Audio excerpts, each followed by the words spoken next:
Ever watch the Eco Challenge or the World's Toughest Race and think you might like to try your hand at adventure racing someday? Did you know that there's an adventure racing company right here in Kentucky and that they've also started developing bikepacking routes like the kinds you'd find on bikepacking.com right here in Kentucky? Stay tuned as I talk to Shawn and Dallas Lemaster from 361 Adventures in this Zoom interview.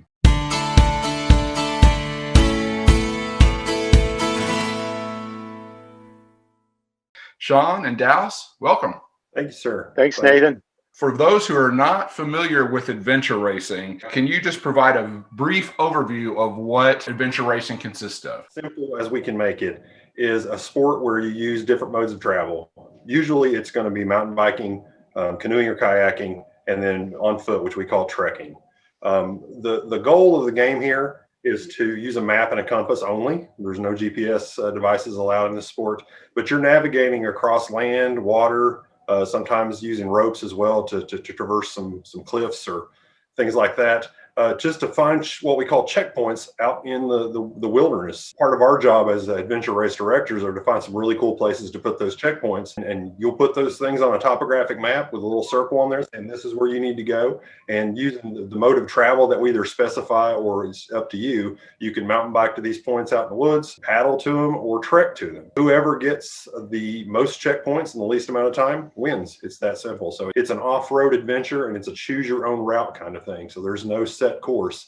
It's up to you to use your map and compass to find your way around using that mode of travel that you choose or that you have to use according to the race. For those of us who are not adventure racers, probably the only introduction we've had to adventure racing came with reality TV show Eco Challenge, like back in the 90s, or more recently, and I guess it's probably still out on Amazon Prime. You can go and find the World's Toughest Race. Those are really cool. So my question to you is, how is what you guys do similar and different from what we see on TV? Yeah, so we were the same way, actually. We got started in adventure racing from the 90s Eco Challenge. So we watched that, got all amped up, and then it was in the back of our minds and dabbled with other sports. That's how we got introduced to adventure racing. And we're seeing with Bear Grylls and the new installment, we're getting a lot of questions, a lot of racers that have seen that. And just like us a couple decades ago, they're falling into the sport thinking, oh, this is incredible. So as far as how close it is, obviously, like with any reality show, they turn the volume up on the more dramatic parts and maybe dial it back on the actual racing aspect of it. But it's fairly close. I think the newer one is actually less dramatic than the ones, you and I watched a long time ago, Nathan. Yeah. So I actually got the impression maybe it was a little more challenging, a little more difficult than what was portrayed in the Bear Grylls version, but I didn't race it. So, who knows on that aspect of it. And I suspect that there aren't any helicopters or film crews involved in what you guys do. So funny story. We actually did have a helicopter at, I think, our first or second breakdown. Really? It was more for medical support, but we were actually able to go up and get some video footage as well. So they were really cool guys that brought it down, and that's their one claim to adventure racing Bear Grylls fame is we actually did have a helicopter at one of our events. Wow, that's that's impressive.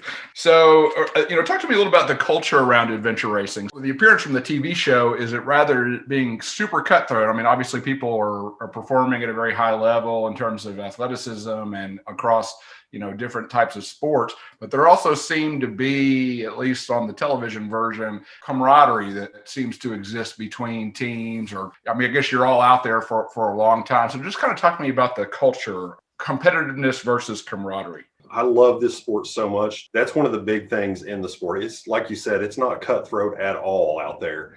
You'll see teams up in the front of the race that, are fighting to win.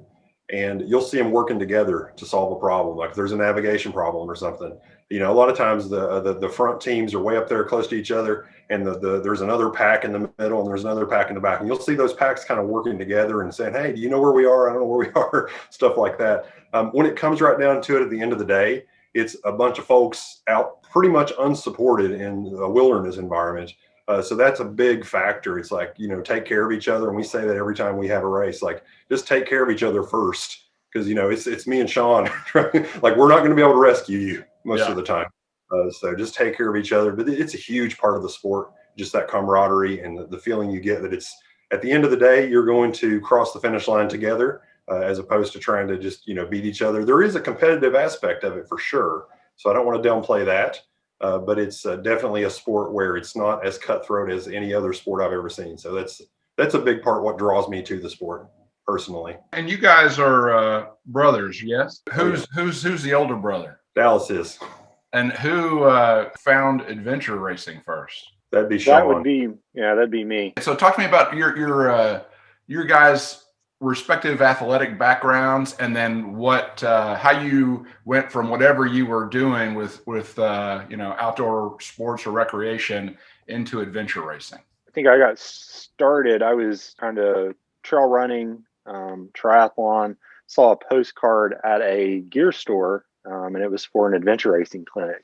So, like we were talking about, I immediately dinged on Eco Challenge. So I asked Dallas, my wife, and a couple other buddies. I was like, "Hey, check this out! Let's do this thing." So that's what got us started. We started racing several years, and then started putting events on after that. But yeah, coming from a background of triathlon, much more structured sports. I mean, you think there's something about like that? I guess that multi-sport mode that might appeal to people who do triathlons to give this a try. Yeah, we get a lot of converts.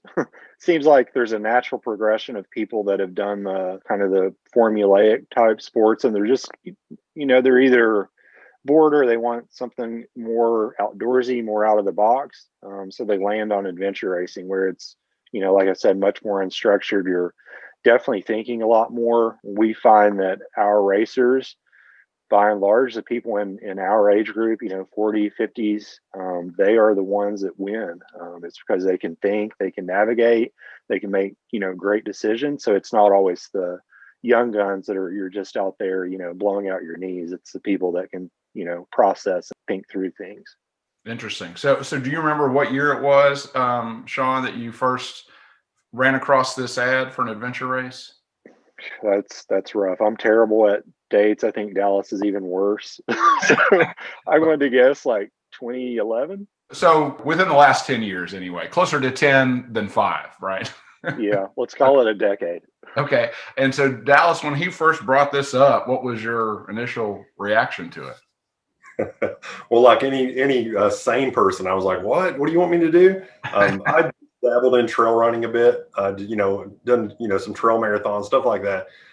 And then he's like, hey, let's go, play in the woods for, I think it was an ungodly amount of time, whatever. That's one of the intimidation factors of the sport. You see, there's a 6 hour, a 12 hour, a 24-hour cutoff. And I'm like, I'm not sure we can do something for 12 hours.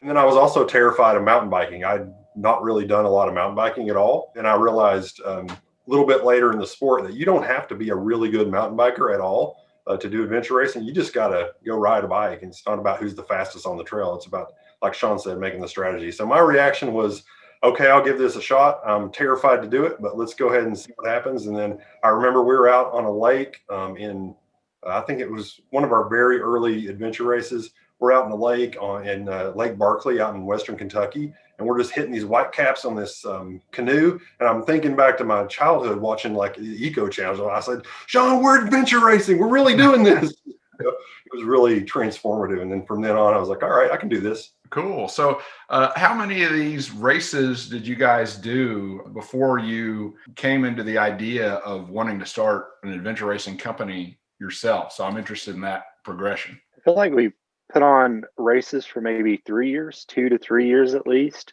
And yeah, so then we decided to try to put on our own, mainly because of the passion for the sport. I mean, we loved adventure racing, we loved racing, we loved the racers. So yeah, that was kind of the progression, kind of got our feet wet, and then we're doing longer races, bigger races. And then we put on our first one probably after about 3 years of actual racing. When you mentioned that race in, I guess, Land Between the Lakes area, so how long has the sport been present in Kentucky, and who all's doing it besides you guys? Shawn, you'll have to help me out on the actual. So we inherited from a couple different places the longest running adventure race in Kentucky, which, Shawn, is it 18 years now? Do you know? We're Sounds terrible. good. Yeah. It's something we should know. So it's right around, and we're coming up on 2 decades of this adventure race being put on consecutively. Never skipped a year. Even this year in 2020 pandemic, we managed to do a variation where we weren't all there together, but the people were actually able to go do the race and out there for real doing it. So we're coming up on 2 decades of that race. So the sport's been around for a very, very long time. Even when we were kids, it was happening. I'm not sure if there were races put on in Kentucky before that. I believe there should have been, but then there's another race called the Sheltowee Challenge, which is up around the Lake Cumberland area. So yeah, we've been putting on races in Kentucky for, coming up on a decade.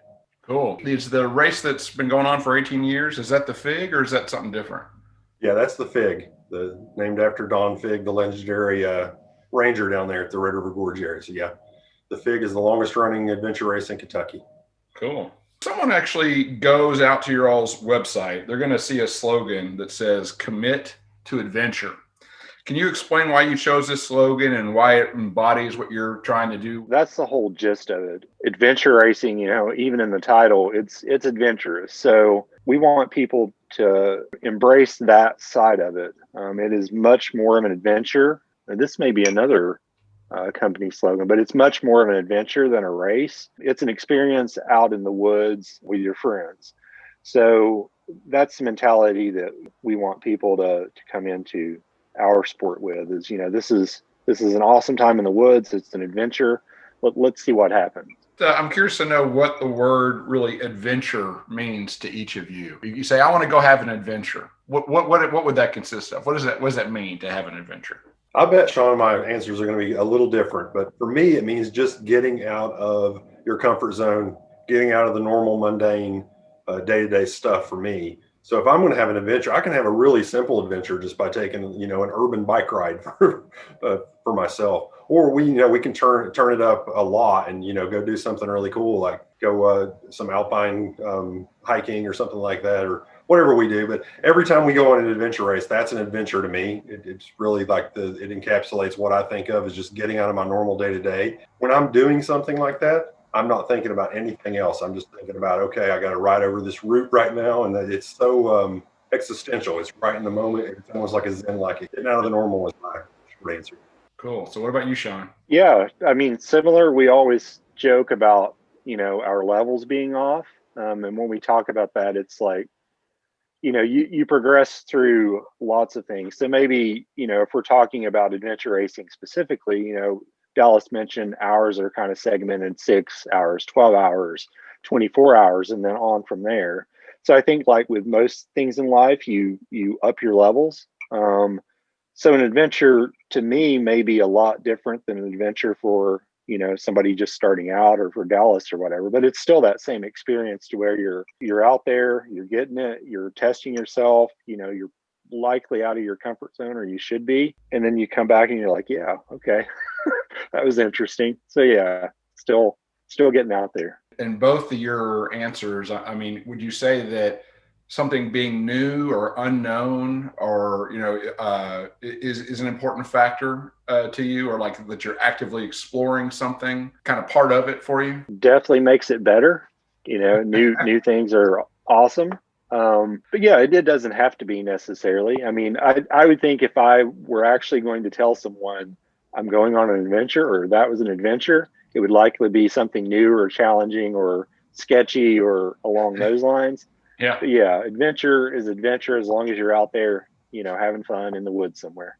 Well, and you use that word sketchy. So I'll just say a lot of people, if they start into a sport, particularly around cycling, and since this is the Kentucky Cycling YouTube channel, I'll talk about this, is that people will kind of start out and they'll kind of develop a set route, let's just say a road rider, and they'll go out and they'll kind of ride these same routes over and over. at least for me, I reached a point in my riding where I really wanted to go and explore the new thing and see the new thing. And I think the older I get, the more I have the sense of, there's just so much more out there that I haven't seen. And I think the most memorable rides, especially as we've gotten into doing gravel riding, have been those that involve like sort of challenging creek crossings or, unexpected, things that you find that you didn't expect, didn't know about maybe, or just pops up. And I imagine that you get a fair amount of that in this adventure racing environment. Yeah, Nathan, it sounds to me like maybe you don't know it, but you probably have an adventure racing heart. You may want to explore that bone in your body. But yeah, that is part of it for sure. That's why we landed on adventure racing. It was like, okay, we've done this, and this. Adventure racing is entirely different because every race, the route is different. The checkpoints are different. What you're doing is different. So that's one of the appeals of adventure racing, and what draws people to the sport is it's always different. You're always doing something out of the norm. I've noticed from my experience, we're talking about levels. Shawn's levels are a little bit higher than mine, but anytime we're out setting a race course, or if I'm doing it in an adventure race, I'm in a place where normally there is no chance that I'm going to be there. Just like I'm not going to just go walk up this random creek in the woods just of my own volition. It's going to have to be, there's a checkpoint up there, so I have to go get it. So I think that's a big appeal of the sport too, is people are in places where they would never normally even consider being out there. I'll be riding, down a single track in the dark on something that's way above my technical level, thinking, well, I'm doing this because there's no way I'm going to do it if somebody's not going to make me. So that's a huge appeal for me too. It just gets you out there in places that you normally never, ever even think about going. I mean, I have to say, I do find the sport very intriguing. I don't consider myself a racer. By that, I mean, I'm not uber competitive. I'm really kind of interested more in having an experience than trying to beat somebody at something. That being said, I have participated in some races that are very, have very social aspects to them. And this sport seems to be more about setting a goal for your particular team and trying to go out and achieve it. And maybe, really high people who've done this a long time are really accomplished. Maybe their goal is to win, but not everybody out there, and maybe a big chunk of people out there, are not in it to win it. They're in it because they've got some kind of goal that they've set for themselves. Is that fair? Yeah, you nailed it 100%. It is one of the least competitive sports out there. So like rarely are Dallas and I what you would call competitive. We're out there to, test ourselves and to see how good we can do as a team. And I think that describes over half of the racers that show up for these things. They're not out for a podium finish. They're out to say, or to see what can I do in 12 hours. And I think you absolutely nailed that aspect of it, Nathan. Tell me about the rules a little bit. So you've got, is it 4 people to a team? Are you loose on those, and is there gender requirements, or how does that all work? It's we have division. When you see the world's toughest race, they're going to be 4-person teams almost all the time. For what we're doing, just to keep the doors open for people that don't have 3 friends that are willing to do this craziness. We'll have solo racers, and then we'll have teams of 2, 3, or 4. But we put the cap at 4 per team. So yeah, it's definitely flexible. We divide those up into divisions for the purpose of the scoring, because obviously a team of 3 is going to have a slight advantage over a solo racer as far as navigation and stuff like that goes. So we do have a co-ed and as well as all male. I'm not sure what direction the sport's taken on that, whether it's going to just be we're going to not worry about gender at some point in the future, but for now it's definitely a co-ed male-female team makeup as far as scoring. Cool. Tell me, I guess, a little bit about what it was like to stage an event in a pre-COVID world. So maybe one of you can take that one, and then the other one, tell me how the FIG looked this year. Okay. So pre-COVID, what sticks out to me is the sport was a lot more social. FIG, for example, we would have the pre-race meeting on Friday night. So we would find our racers in there eating dinner at the lodge together. And, we would have that pre-race meeting the night before, hand out maps, and everybody would get together and talk about the maps. You'd see teams, kind of collaborating on what their route choices were and stuff like that. It was a lot more challenging actually to put on the race because we had the logistics of, okay, now we have to feed everybody after the race. We have to make sure everybody's in the right place. We have to have a mass start. But all that stuff, the logistics were definitely worth it because seeing, 100 or 100 something bikes take off in the dark with headlamps on going down a road all together is a really cool experience. But we definitely had to change things up a little bit. And I'll let Shawn tell you how we kind of made Fig 2020 happen. Yeah, so we were scratching our head on how to do it this year. And so, we saw these virtual races popping up, but a lot of those were, it was kind of a weird situation where a lot of times you would design your own course. And then say you did something for 12 hours. So that we didn't want to do that. We knew that we could not, or we did not want to put on a live event. So we came up with a kind of hybrid of the two to where we set a typical race course. So a challenging 12-hour course. And then we gave our racers, we mailed them a map where they could print at home with the race instructions. And then they could go out pretty much any day in the month of November and tackle this course that we had set up for them. So really the race format did not change that much, except it allowed a lot of flexibility for our racers to not only in timing of when they wanted to do it, but who they actually race with. So one of the consistent feedback that we got was, I got to bring out my kids on this weekend. I raced it on the first weekend it was open. And then 2 weekends, later, I brought out my daughter and my niece, and then we, had fun on the trek section. So there was a super positive feedback about the kind of format that it laid out. And then as Dallas talked about, one thing that was lacking was the camaraderie. So to bridge that gap, we started a private Facebook group and, just chatted, photos posted there. People were sharing their race experiences afterwards. That's where we had like a virtual pre-race meeting. So that kind of helped with the social aspect of it. But I think the takeaway for us was, even though it was a weird format, it worked very well. And so much so that if it's feasible from a race direction point, we would love to have some type of option to where, in next year, 2021, we host a live event like we would normally, but then somehow keep that course open for, X number of weekends for the people that just want to do it, for fun. They want to do it in a super non-competitive atmosphere. And, they're just wanting to, just get out and have a day at the gorge. Yeah, that's cool. I'll say that you guys have been on my radar for a while, mostly because of development of your bikepacking routes, which we'll get into a little bit later in the interview. But I had a window this year into your race in 3 different ways, and I thought it was just kind of cool. So one is met up with a friend for some socially distanced hiking. We were hiking up in the Indian Staircase area. And we kept seeing all these mountain bikers, and we didn't know what the heck was going on, and it finally dawned on me that there may be, something going on with you guys. So I went out and listened to your, I guess it was like a sort of like a podcast type style interview about the event, about the FIG. And then I saw, I don't know if you guys know Aaron Denny. It's down in Pulaski County, but Aaron was posting pictures of having been out there, and I'm like, oh my gosh, he was out right where we, we're hiking, and buddy here in town, he and his son, I saw a post where they had gone out and done it. So I wonder, did you have more newcomers or any more newcomers than usual to this particular event? Yeah, it was tremendously more than we usually get. I don't have actual numbers. But we had over 300 racers sign up for this course, and typically we would get about half that.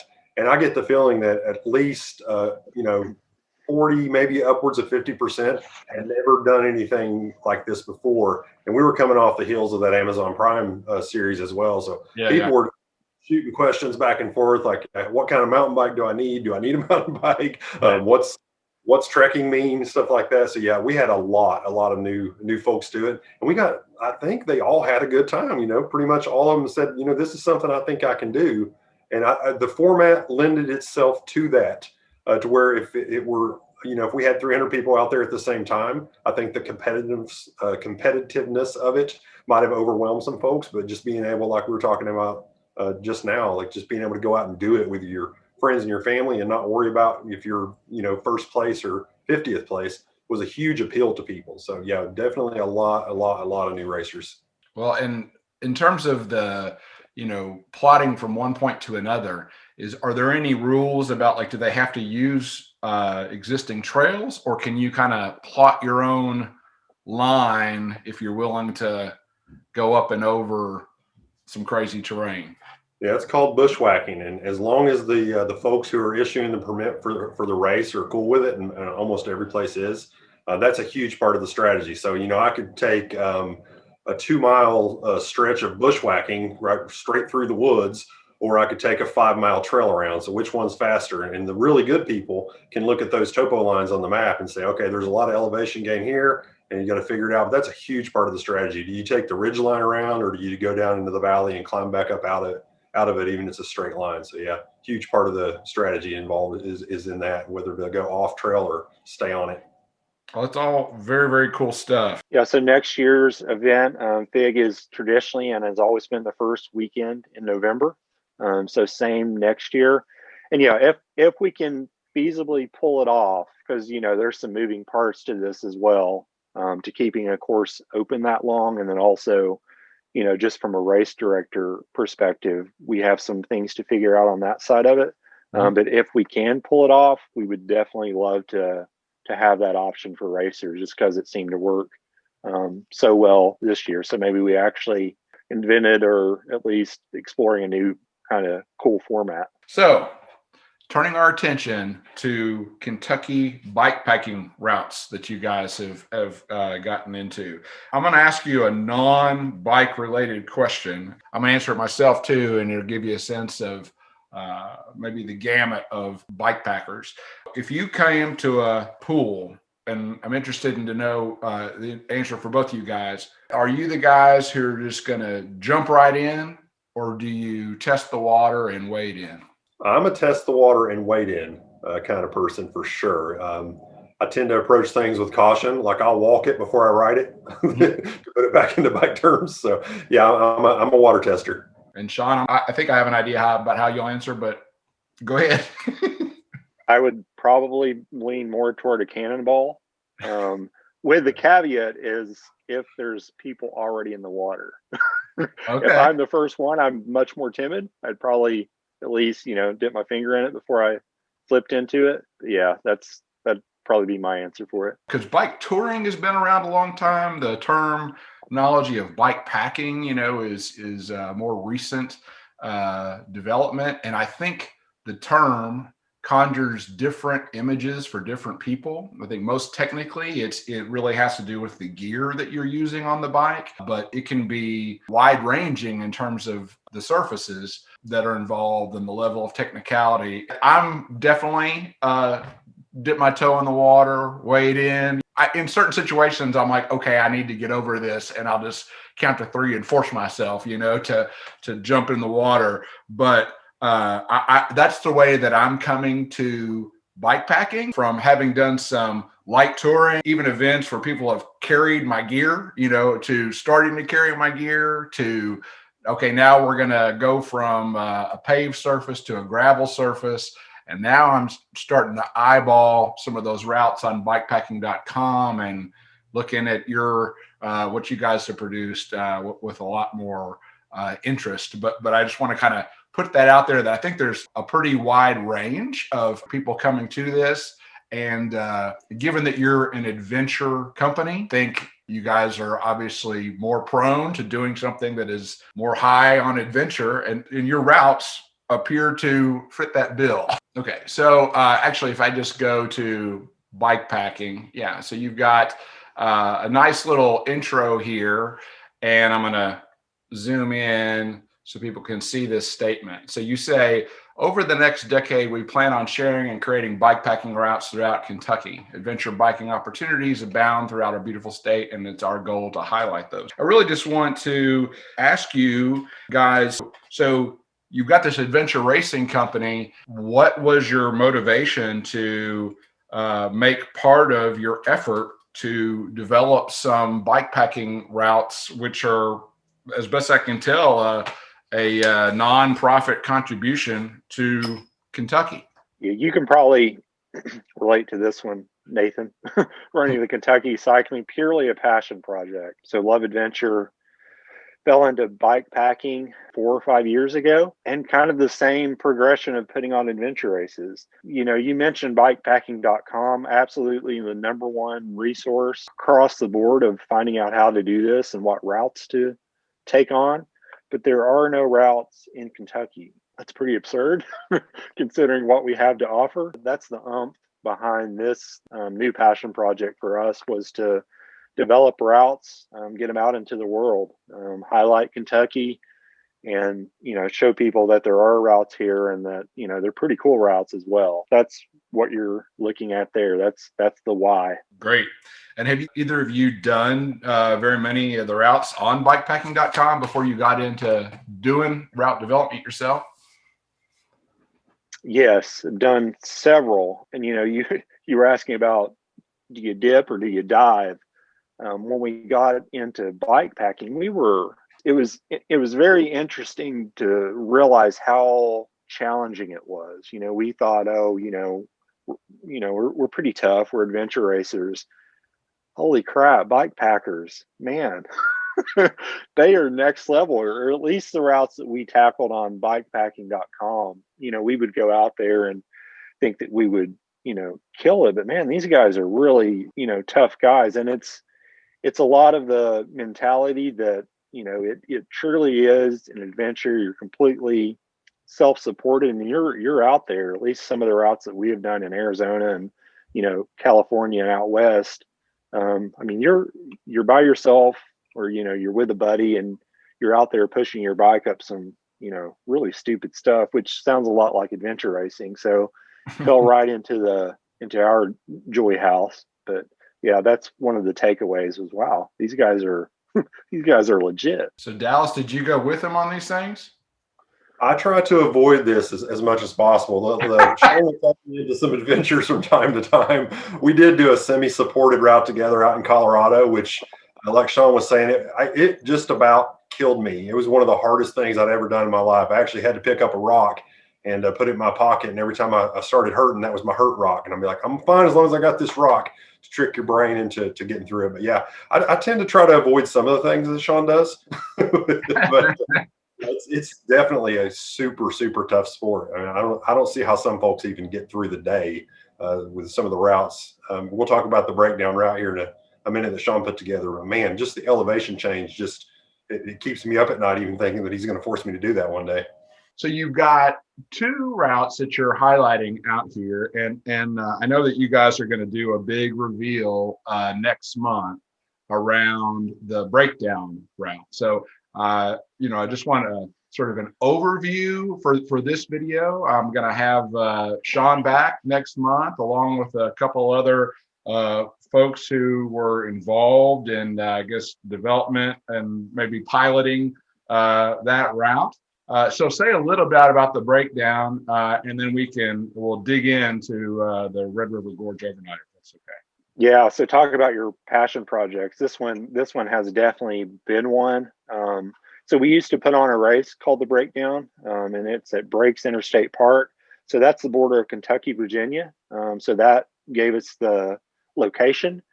And then over the, you know, past 5-6 years, we've been piecing this route together. So yeah, there's the stats for it, and we'll get into it deeper next month.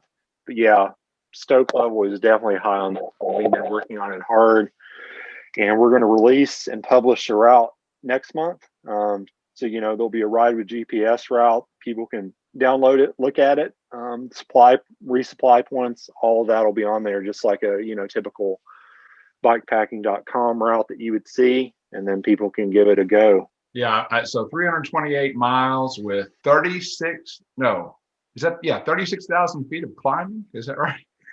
Yes, That's a lot. that is not a mistake.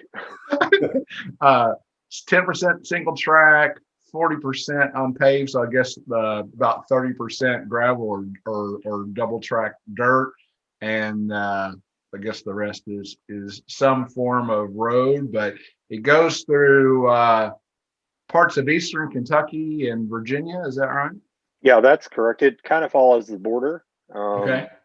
Starts in eastern Kentucky and then loops kind of west toward the Hyden area, through the Redbird Crest area, and then Okay. back to Breaks Interstate Park. So some of the paved stuff may be more like chip seal. Is that fair? It is, yeah, those like back Kentucky roads, kind of lane and a half type through the mountains. Cool. Well, so like I said, we'll dig into this more, following your big reveal. But I have to say, I love this quote. The route is incredibly hard. It broke me down. This is really, I guess, aimed at people who are looking for a challenge, and so I guess my question, you've got the difficulty as being hard. I know bikepacking.com does like a rating scale, and I don't know exactly what the metrics they use, but it's like a 1 to 10, and they say why. If you had to assign a number between 1 and 10, Shawn, do you know what you give this route? Yeah, comparatively, because I've done several of those routes on there, I'd give it an 8 or a 9. Okay. And that's simply because of the elevation gain, nothing to do with, resupply's frequent danger level is fairly low. It's just physically very challenging. Cool. The one that's been out there a little longer, I guess your original route, is this Red River Gorge Overnighter.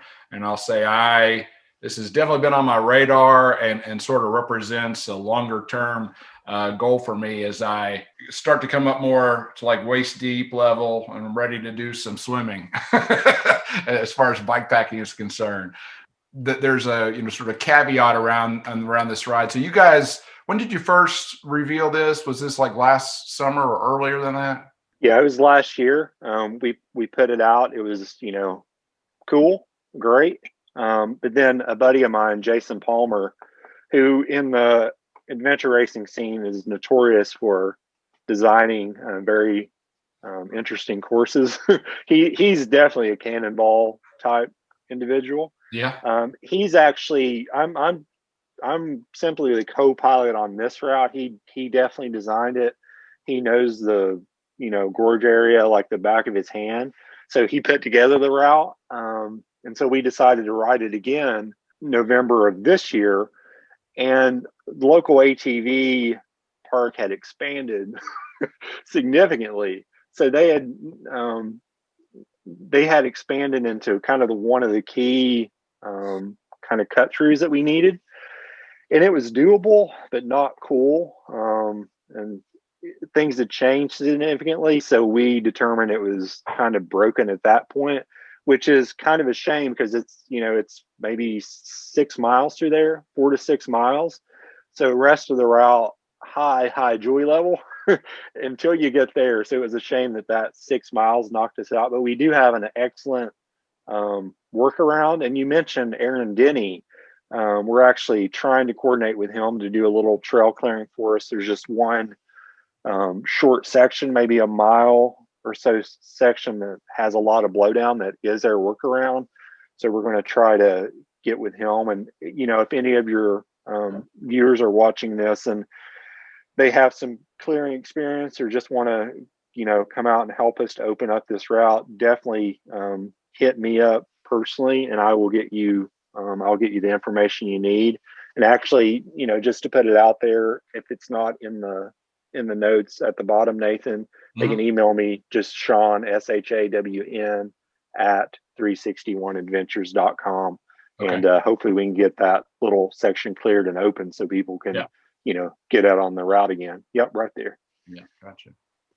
In terms of when you republish the route, is it sort of contingent upon when the clearing of that is done? 100%. Yeah, the rest of the route is well vetted, well known, rides well. It's just that one little nib of a section that's given us having us do the reroute. Okay, that there you've got basically a draft of what the new route is, and so we'll dig into that and kind of talked about your experience with it so far. Dallas, have you ridden this route with him? Absolutely not. Why would I do that? No, I have not. I'm familiar with the area. I've probably ridden portions of it, but not as a backpack or a bikepacking route at all. All right, gotcha. All right, so this one, at least originally, was 88 miles.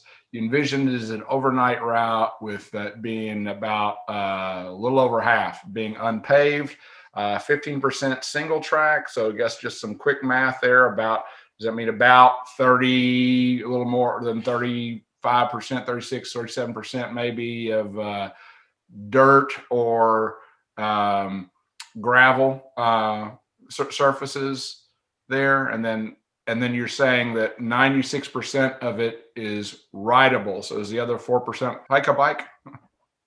Yep, absolutely. Okay. And then your total ascent is not small. It's 7,282 feet of climbing. So definitely not flat. And then you highlight, on here a number of different areas that it actually goes through. So could you kind of just give me an overview, rundown of what the route consists of, Shawn? Yeah. So what you see there, actually, I don't think any of that will change. The reroute is just a tiny little section that'll take us around the ATV part. So even the numbers there are going to be super close as far as the mileage and the elevation gain. Highlights are still the same there. Are these chronological? Like the order? I would not think so. Okay. No, they are Okay. not. And you were mentioning, well, what's the other 4%? And that, it's endemic to bike packing is there is some bike pushing. And that's just part of the nature of the hobby is to, highlight the areas often that we want you to see. It requires some, innovation as far as where you're going to ride your bike.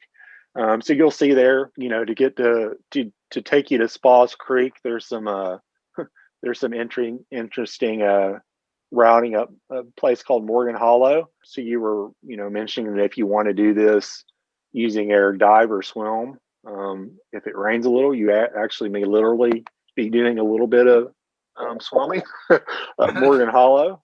So yeah, it's definitely more of the adventure side of things and a departure from just riding your bike or kind of the touring aspect of it. So that's the gist of this. It is an adventure, even though it's an overnighter. Yeah. We're going to look at some pictures that you provided here in a bit. And I'm a big believer that pictures are indeed worth 1,000 words. I can't help but note that there are a number of creek crossings, at least based upon your pictures. And some of them, I guess, depending on when you go, may be fairly high. So, it's more like, you go up to Kings Island or something and you see the sign that says you will get wet on this ride. Seems like that might apply here. Is that fair? That is super fair, unless it's, drought time, summer, you definitely expect to get wet. And actually, I was kind of joking, but if it is rainy season, consistent rain over a couple days, chances are it'll turn you around. There's some of those creek crossings to where they will reject you. So yeah, that's just part of the creek crossings gorge type area. Yeah. So you say this route can be ridden year round. I'm going to go out on a limb and I'm going to say that certain times of the year are probably better than others in terms of it being an optimal riding experience. So when would you say would be the best time to go? Our November ride of it was phenomenal. Like seriously perfect. Weather was perfect. Nice sun, crisp. So you felt like you were out there, kind of chilly at night, which was awesome. Colors were still, popping along Hatton Ridge and such. So fall is prime time. And then I'm a big fan of spring as well. It's great. And then, obviously if you're from Kentucky, the all the other times are much more challenging, but that's the prime times, spring and fall when the colors are popping. And this is a fun trailer here, so I'll include a link to it from the video here. But so tell me a little bit how camping works along this route. You talk about dispersed camping. For those who are not familiar, what's involved with that? What does that look like? Yeah, so particularly along Red River Gorge area, there's a lot of dispersed camping options, especially along like Indian Creek area, and it's just areas that people have camped before. So if you've ever driven along Indian Creek, you'll see tent sites off the side of the road. Mm-hmm. That's what that's speaking to.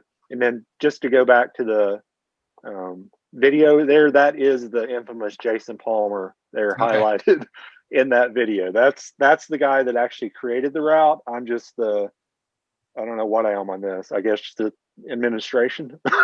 I'm the administration spokesperson. Maybe. Yeah.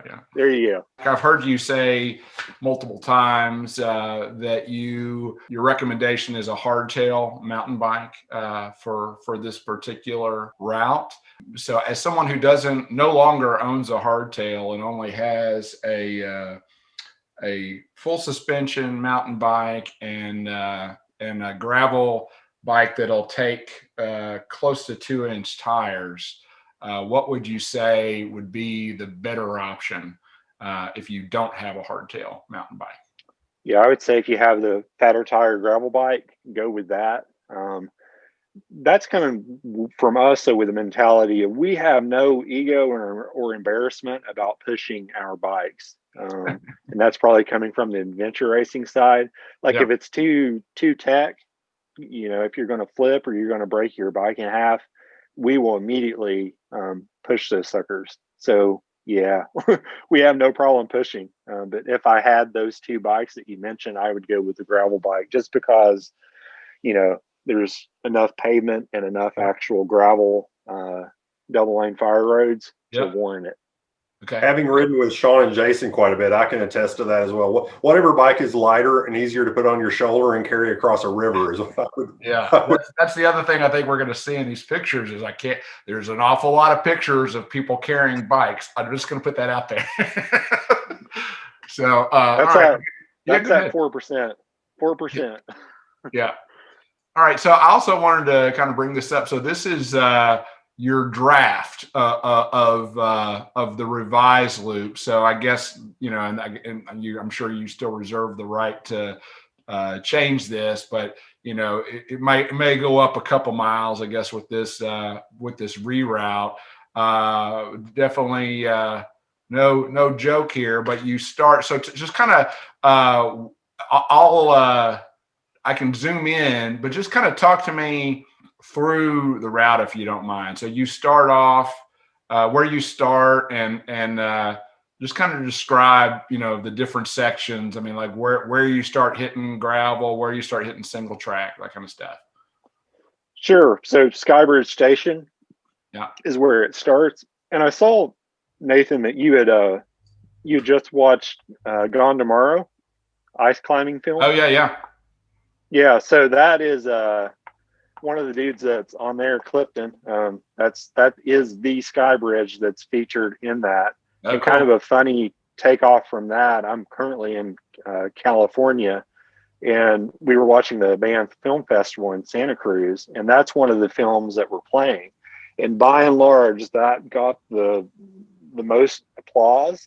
And I don't know if it was because of her funny accents or just because it was an interesting film, but it was the just pure crowd reaction. Well, and I mean, I tell you, as somebody who knows, I know Heath and Tommy, both of which are in that film, and Heath He's a really good guy. He is a character. I feel like I should mention if this is actually available on Amazon Prime, so go check it out if you haven't already seen it.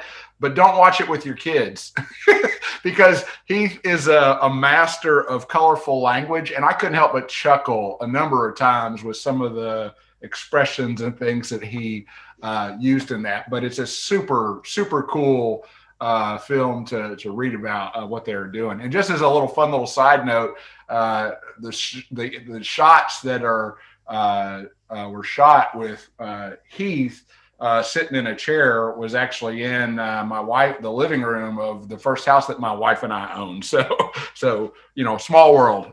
It's fun stuff. You start out from there. Is it okay to park there? Right. Currently, given I know Skybridge is closed for a bit. I don't know where they're at on it now. During normal times, I'll give them a call, or pop your head in, have some food, have a drink, tell them what you're doing. They know what's going on. They're super supportive. They're buddies of us. They've always helped us. Staying for the fig and such. So they know us. They know what's up. Give them a call when we release the route. We'll probably have more details on that too, where they're at with it. But yeah, you can park there. If not, there's other trailhead parking right around there. So any of those spots are fine. And I think we call that out on the website too, some alternate, if you're not going to park at Skybridge. But yeah, it takes off from there. You'll be hitting some, pavement right through there. I don't know the route as well as Jason. I was trying to ride in Long Hill. I can give you some of the highlights though, for sure. Morgan Hollow, I mentioned. Yeah. It is kind of that where it makes the hard dive west. Yeah. This is like kind of. Yeah. So you get off the pavement in here, right? That sure sounds right. Or somewhere in here. And I remember from the original route that you guys, a number of sort of the recommended camping things were sort of through this section. Yeah, and that the upper northeast part, that's the Morgan Hollow section I was telling you about. That's a very loose interpretation of a trail, but it's short, so that's definitely some of the 4% there. And then you have what's called Powder Mill Trail. It's not as bad as I remember. A lot of it is actually rideable, 85, 90%. So the more times I ride it, the more I enjoy it. I don't know. There's something to be said about that. And then on the far west, north or northwest side where it cuts south. Yeah. That's a portion called Spas Creek. Yeah. And that is a great direction to ride it, north to south. Because you go downhill. I have a lot of fun with it. You go downhill. It's kind of an old ATV type track, so you have those huge mud pits to duck and dodge around. Yeah. And we've included that in our fig race a couple years. So riders, it's kind of a love-hate relationship with that. Yeah. Definitely on the love side of it. But it's a fun little section. I'm not a great mountain biker. That's one of my favorite places to ride is Spas Creek. If you're not like really, I'm going to zoom in on this. So this is really, in terms of doing, gravel riding in this area, this is an area that I'm more familiar with. I haven't ridden all of Spas Creek. I'll just say that. So correct me if I'm wrong, but I guess you come down this hill and you kind of pick up on the eastern branch of Indian Creek. Is that right?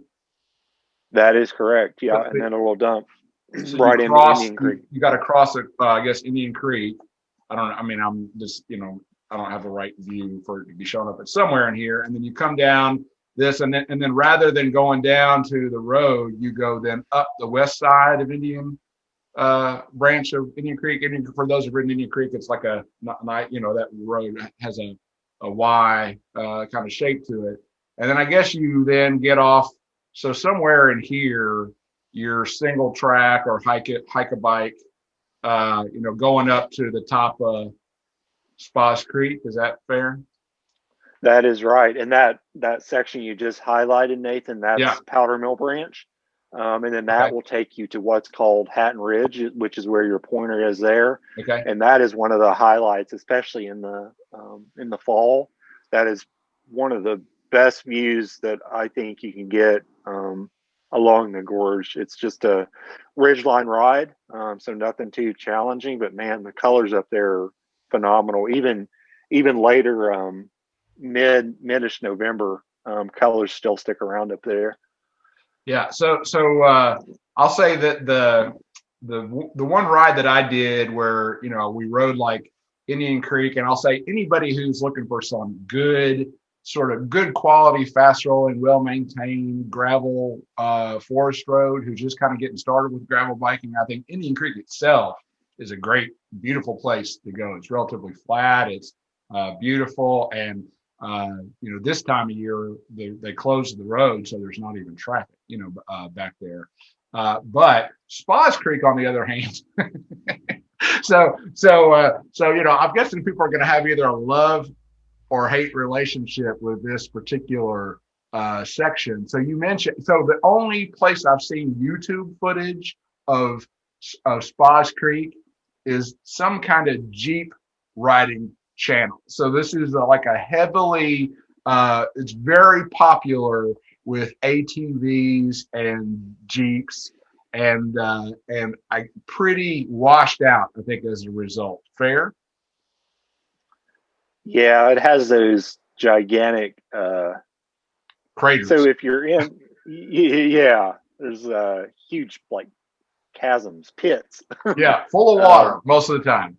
Yeah, absolutely full of water. So in race mode, because, you know, like I said, we've included this in our race a few times, and, you know, we'll what's called vet the course, or we'll race it as a racer. So if you're in race mode and you're not trying to dodge all of those puddles and you just hit them, 9 out of 10 of them have a solid bottom. There are one or two in there that will absolutely stop you dead in your tracks. It will eat your bike and eat you. So, and I'll just say, so the ride that I did, and I'll include a link to it, but, you know, we just came up the bottom of Spas Creek, and the first 2 miles, or the last 2 miles, I guess, for you guys riding it this way, is very nice. And there's a set, you know, when it transitions, it's like, it really transitions, you know. So all right, so then you get down here, and so this is what I'm curious about. So if you're talking about, you know, 90 miles over a couple of days, when you all did this, you know, how early did you start? How many miles did you cover that first day? When you did it, I know you've done it a couple of times, so it may be a couple of different answers. And then where did you end up camping? And then how much did you bite off on the second day? Yeah, so we actually did it about half, if I remember right. I think first day was around 46, or it was in the 40s. So it's kind of that pinch point there that you see on the northern half. That's those side of the road campsites we were talking about. So we camped right in there, and then did the southern half the next day. Okay. So yeah, roughly, you know, 40-ish miles each day, broke it up pretty well for us. Yeah, so right in there, right where your arrow's at, is actually where we ended up camping.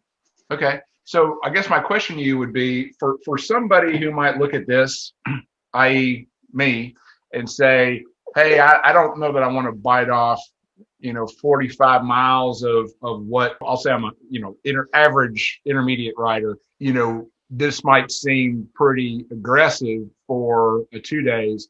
And let's say, so my question would become, am I better off with this route? You know, does it logically, could you break it into 2 nights instead of a single night and just bite off less distance? In which case, are there any decent camping options in the lower half of the loop, or would it make better sense to just do a single night and then use this little bridge and not do the southern half of the round? What would you recommend? So that bridge there, that is key. You know, if it's too much or you don't want to do the full thing, that is the absolute optimum cut through. And that's where a lot of those campsites are as well. So even if you just wanted to make it into a shorter Overnighter. Yeah. That's the secret passage. On the lower side there, though, there's an area called Sand Lick, Okay. and that's actually where the reroute is kind of occurring. But there's some camping opportunities in that area. So So that may be a whereabouts? good way to, yeah, right in there, right where you Oh, okay. scroll over, kind of northwest edge of the green there. That's Okay. part of the um, part of the well, a section of it's national forest, and then a part of it's Natural Bridge State Resort Park boundary, if I recall. Oh, this So this you green got is? some options there. Okay. Yeah, yeah. Okay. Oh, and actually, see the squigglies there, Nathan? See the kind of out and back Yeah. of my track there? That's where I was trying to on the fly find us a good workaround. It did not work around. That's actually I got clipped out there, but Ah, that's the area that we're reworking. But it's going gotcha. to tie right back into that southern loop, and you're going to Okay. keep on going. All right. So then talk to me about the Southern Loop. I mean, is it so the character here, you basically have all three types of riding surfaces. You've definitely got some hike a bike type stuff. How does the bottom half of the loop stack up? Sure. Have you ridden Walker's Creek? Are you familiar I with really that one? haven't ridden this below this side of things at all. Okay, so it's more double tracky type gravel. Oh, cool. Riding gravel, I use gravel super loose here. It's more dirt. There are some gravel, Yeah. um, but yeah, I would say it's the harder section just because of the kind of elevation that you're gaining there. There's a lot of kind of rollers type stuff, Yeah. Yeah. uh, and a lot of kind of even when it's dry, it's wet. So it's not the eat you pits, but it's just kind of a lot of the trails and roads that are in there. They follow the creek beds, so that's what you're riding. Yeah, yeah. Well, cool. I mean, so I love that you kind of hesitated. When you said used the term gravel loosely.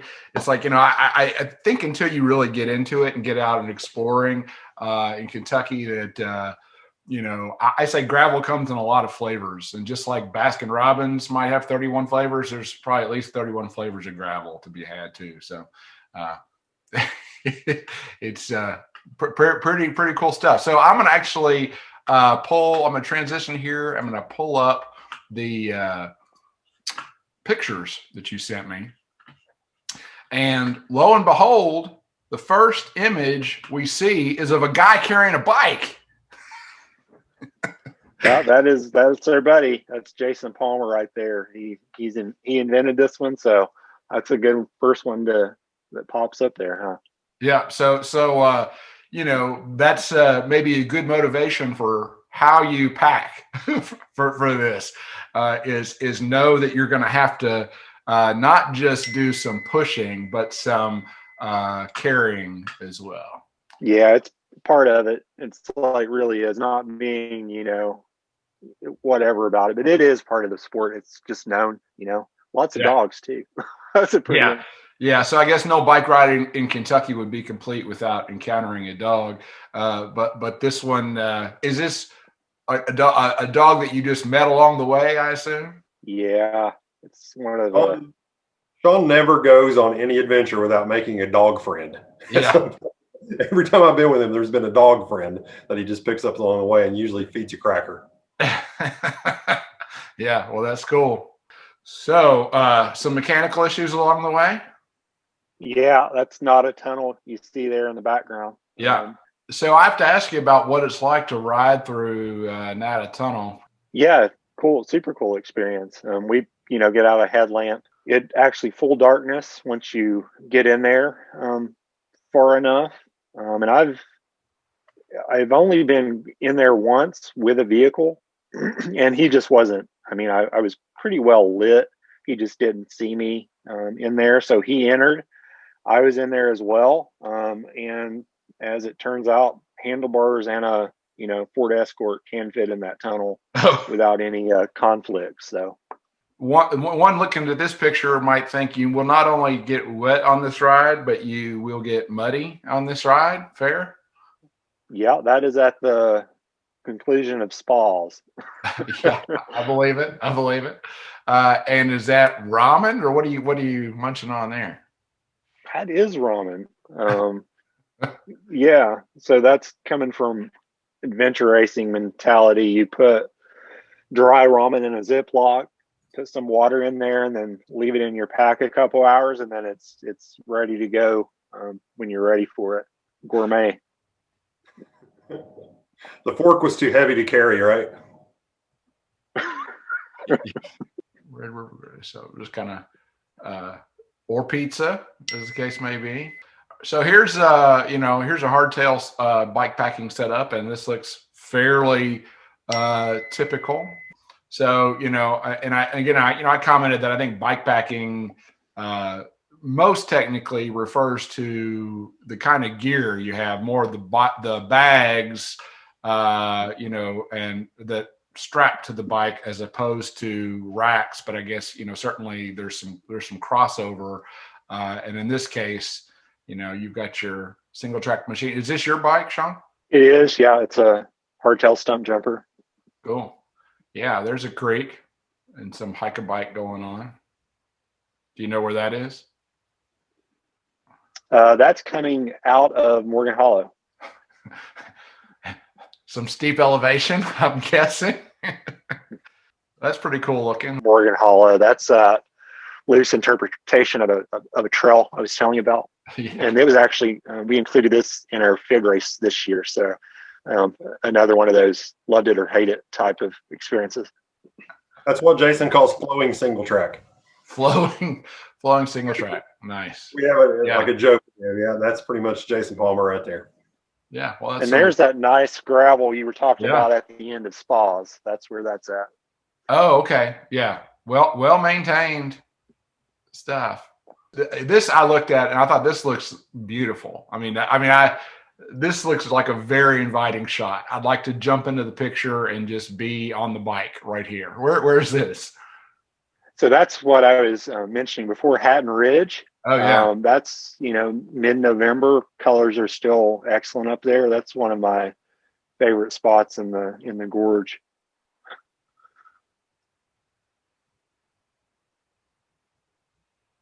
Is this a road or a creek? Oh, that one? Oh, okay, yeah.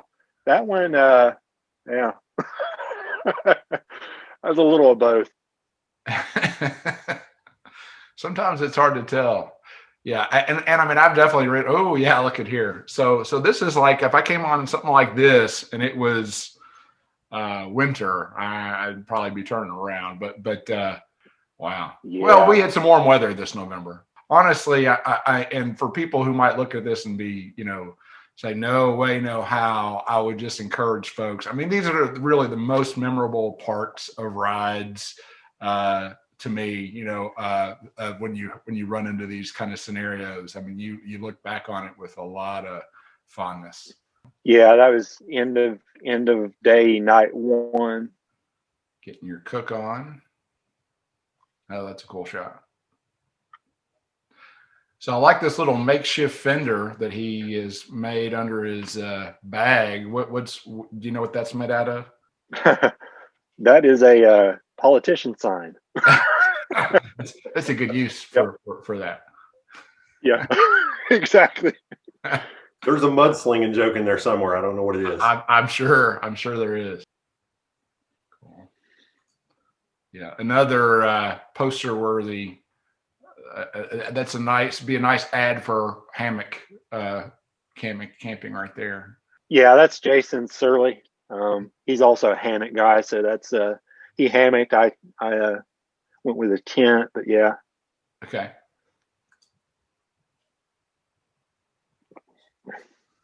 Yeah, pretty. There will be sandy mud. Yeah, I'm pretty sure that shot is from a kind of Walker Creek. Oh, there's the Walker Creek area I was telling you about. So that's that kind of undefined. Yeah. Gravel, more like dirt, puddles. So. Yeah. I guess could vary widely depending on conditions. And this is so it's going to be a religious experience.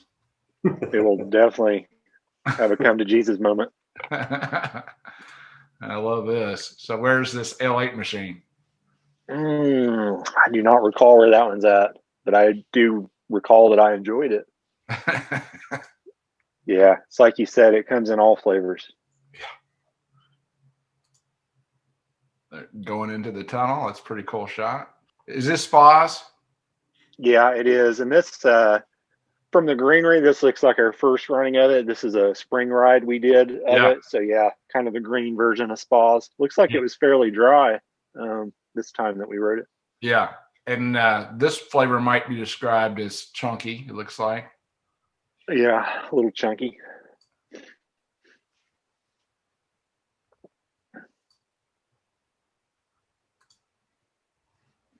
Is that after ride beverage? Yeah, Skybridge. Okay, yeah. Some shots of that's in Skybridge Station. Yeah. Did you take this shot on this ride on the November ride? Yeah, that is Blackburn Branch Overlook, I think it's called, and that's off of Hatton Ridge. Wow. And it's one of those points that, if you invest the 10 minutes to ride out there, that's what you're going to look at. That's awesome.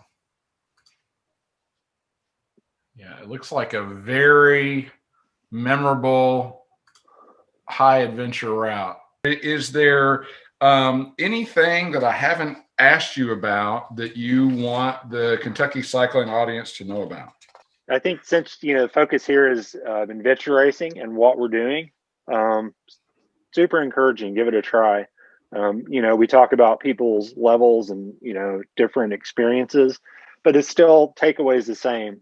If you're timid about it or, you have your apprehensions, we always tell people go out, give it a try. If it's not for you, cool. Nothing lost. It's a day in the woods. But we found a lot of our racers, a lot of our adventure buddies, they give it a go and then they never look back. So they land on adventure racing or bikepacking.